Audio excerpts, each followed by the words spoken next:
song of inspiration, of love, and caring.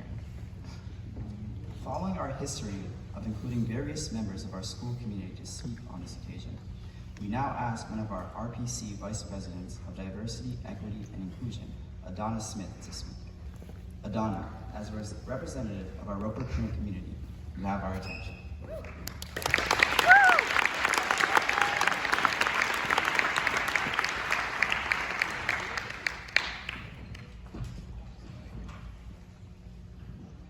Good evening, everyone.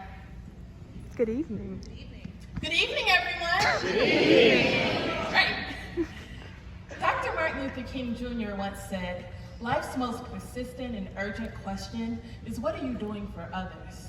Today, depending on your age group, you read about Georgia Gilmore's pies that she baked along with dinners and sandwiches she and the club from nowhere made and sold to raise funds needed to buy gas and cars to help sustain the Montgomery bus boycott. Or you watched the film about the Children's March in Birmingham, Alabama, that Martin Luther King Jr. and Malcolm X did not want children to participate in due to feared exposure to violence when there became a stalemate in the civil rights movement. Over 5,000 children took part in this and were arrested.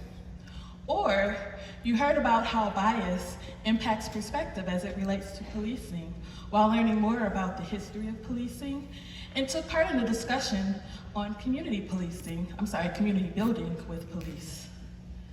There was a young man around 19 years old, not much older than some of you in the upper school, that helped found and chaired the Student Nonviolent Coordinating Committee. He organized sit-ins at segregated restaurants in Nashville, helped plan the March on Washington, where Dr. King delivered his I Have a Dream speech, and continued for over 60 years as an activist on a crusade for equality and justice, serving as a congressman in Georgia until his death in 2020. His name, John Lewis. His mantra, ordinary people with extraordinary vision can redeem the soul of America by getting into what I call good trouble, necessary trouble. It is not only okay, but necessary to enact and inspire meaningful change.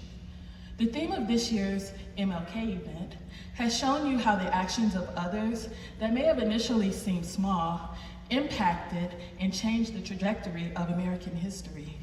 You, too, have the power to enact change, to fight for your rights and or the rights of others. You, too, can get into some good trouble. I encourage you to do two things as I conclude. Take action and take care of each other.